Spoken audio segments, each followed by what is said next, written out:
सुप्रभात बच्चों। बच्चों हम लोग पाठ पढ़ रहे हैं आश्रमा।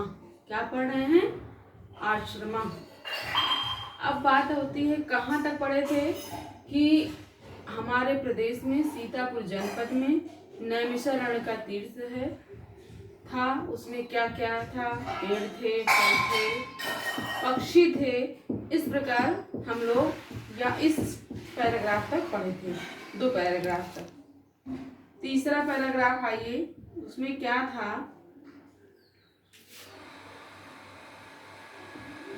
आश्रमे पशवः पक्षिणश्च विरोधं विहाय एकस्मिन् घट्टे पानीयं पिबन्ति स्म। पहले आइए हम लोग इसका उच्चारण कर लेते हैं, क्योंकि आप लोग बिना देखे अगर उच्चारण नहीं करेंगे तो आप शुद्ध उच्चारण नहीं कर पाएंगे, तो अर्थ भी स्पष्ट नहीं निकलेगा। आइए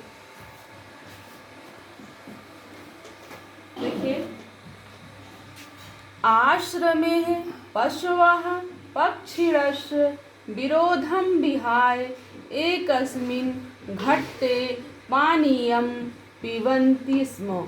एकत्र वसन्ति स्म, तत्रैव खादन्ति स्म च। तत्र छात्राणां कृते एते नियमाः आसन्। प्रातः सूर्योदयात् पूर्वम् उत्थातव्यं, नद्यां स्नानं कर्तव्यं, सन्ध्यावन्दनं करणीयम्, ईश्वरः नमनीयः, सहैव खादनीयः, ततः पठनाय कक्षायां गन्तव्यम्। एतान् आश्रम नियमान् सर्वे छात्राः सम्यक् पालनं कुर्वन्तः आसन्। आगे देखिए, सम्प्रत्यपि आश्रमोऽयं छात्रेभ्यः श्रेष्ठं संस्कारं प्रयच्छति। तत्र जातिगतं भेदभावं विना सर्वे निवसन्ति। स्वास्थ्य संवर्धनाय तत्र व्यायामस्य, योगस्य, प्रकृतिचिकित्सायाश्च शिक्षणं प्रचलति। स च आश्रमः त्यागं, तपस्यां, परोपकारम्, उदारतां च शिक्षयति। एवञ्च एतादृशः आश्रमः इदानीं सर्वत्र भवेत्। आइए इसका हिंदी अनुवाद करते हैं, ध्यान से सुनिएगा। बहुत अच्छा।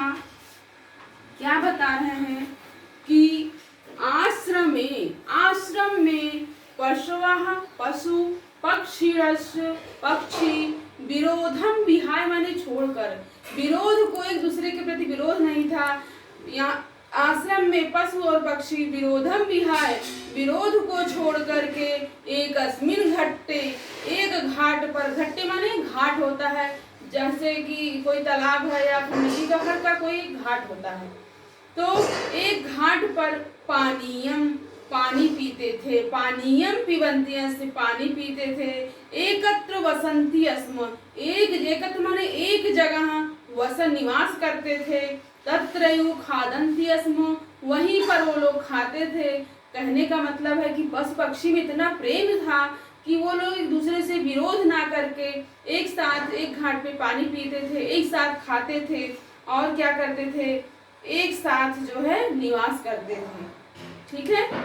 और क्या था देखिए, तत्र माने वहाँ, छात्राणां कृते एते नियमाः आसन्। तत्र माने वहाँ, वहाँ कहाँ? नैमिषारण्य में, अर्थात उस आश्रम में। छात्राणां कृते, कृते माने के लिए, छात्रों के लिए, एते नियमाः ऐसा नियम था। क्या था? प्रातः सूर्योदयात् पूर्वम् उत्थातव्यम्।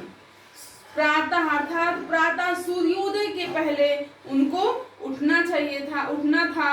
नद्यम स्नान कर्तव्यम, नदी में स्नान करना था। फिर क्या करते थे? संध्या वंदनम करणीयम, फिर उन लोग संध्या वंदन करते थे। ईश्वर नमनीय, ईश्वर को नमन करते थे। सहाय खानीय, सहाय माने साथ साथ खाते थे। ततः पठनाय कक्षायां गंतव्यम, उसके बाद क्या करते थे? पठनाय, पढ़ने के लिए, कक्षायां गंतव्यम, कक्षा में जाते थे। कितना सरल है, बता कि वहाँ पर जो छात्र थे उनके लिए क्या नियम था? सुबह वो प्रातः काल से सूर्योदय से पहले उठते थे, फिर क्या करते थे? स्नान करते थे नदी में, फिर क्या करते थे? संध्या वंदन। संध्या वंदन मतलब तो सुबह का जो पूजा होती, सुबह शाम दोनों संध्या वंदन कहते हैं उसको। पूजा करते थे, ईश्वर नमनीय, ईश्वर का नमन करते थे, सहाय खारणीय, साथ साथ खाते थे, ततः पठनाय, उसके बाद पठनाय माने पढ़ने के लिए, कक्षायाम गंतव्यम, कक्षा में जाते थे। इतना आपस में प्रेम था, यही बता रहे हैं। उसके बाद क्या था? एतान आश्रम नियमान सर्वे छात्राः सम्यक पालनम कुर्वन्तः आसन। एतान मतलब ऐसे आश्रम नियम का सर्वे छात्राः सभी छात्रों क्या करते थे? सम्यक पालनम कुर्वन्तः, अच्छे से, सम्यक माने बहुत अच्छे से उसका पालन करते थे। ऐसा नहीं था कि जो है एक बालक नहाता, एक बालक सुबह उठता, एक बालक दोपहर में उठता, इस तरह नहीं था, बल्कि सभी छात्र जो है मिलके उसका अच्छे से पालन करते थे, जो वहाँ का नियम था आश्रम का। अब क्या है? संप्रत्यपि आश्रमोऽयम्, इस समय भी मतलब आज भी थोड़ा बहुत जो है छात्र वहाँ हैं। क्या कह रहे हैं कि संप्रत्यपि, इस समय भी, आश्रमोऽयम्, यह आश्रम, छात्रेभ्यः श्रेष्ठम संस्कारम पृच्छति, छात्रों के लिए, छात्रों के श्रेष्ठ संस्कार के लिए पृच्छति माने जाना जाता है।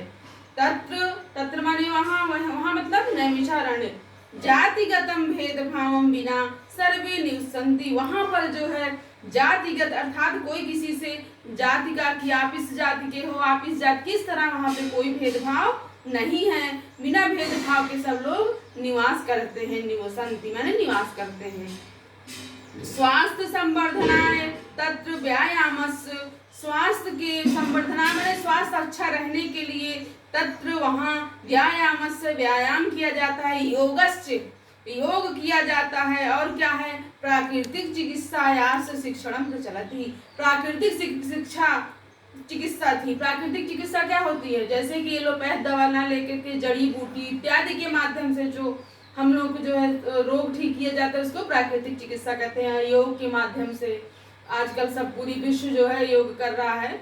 इस तरह देखिए तो प्राचीन काल में कैसे था, और आज भी कुछ छात्र वहाँ पे हैं जो ऐसे रहते हैं, और व्यायाम के द्वारा, प्राकृतिक चिकित्सा के द्वारा, योग के द्वारा इस प्रकार की शिक्षा वहाँ प्रचलित है।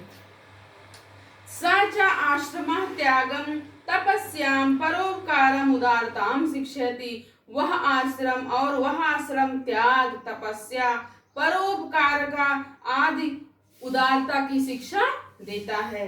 एवं च एतादृशी आश्रमः इदानीं सर्वत्र भवो, इसलिए एवं च अर्थात इसलिए, इदानीं माने इस समय भी, एतादृशा इस प्रकार के आश्रम, सर्वत्र सब जगह, भवेत माने होना चाहिए, मतलब कि इस समय भी ऐसे आश्रम सब जगह होने चाहिए।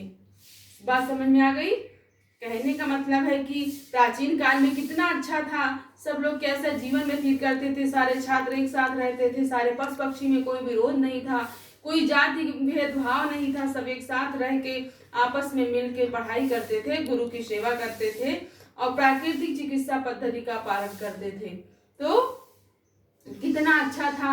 इस तरह वर्तमान में भी ऐसा आश्रम होना चाहिए। ठीक है। उसके बाद अब आप लोग शब्दार्थ ध्यान दीजिएगा। आप अगली कक्षा में हम आपको ये कराएंगे प्रश्न उत्तर। ठीक है, क्योंकि आपके एग्जाम में प्रश्न उत्तर भी आता है। एक आता है एक पदेन उत्तर, एक आता है प्रश्न नाम उत्तराण लिखित, अर्थात एक पद उत्तर भी देना पड़ता है और सभी प्रश्नों का विस्तृत उत्तर भी देना पड़ता है। ये भी आता है। और आता है इसमें उचित मेलनम कृत्वा, उचित मेल मतलब मिलान करना है। तो इस तरह जो है आप अगली कक्षा में हमारे साथ प्रश्न उत्तर और ये सब करेंगे। और इसका पहले हिंदी अनुवाद आप लोग अच्छे से पढ़िए। ठीक है, धन्यवाद।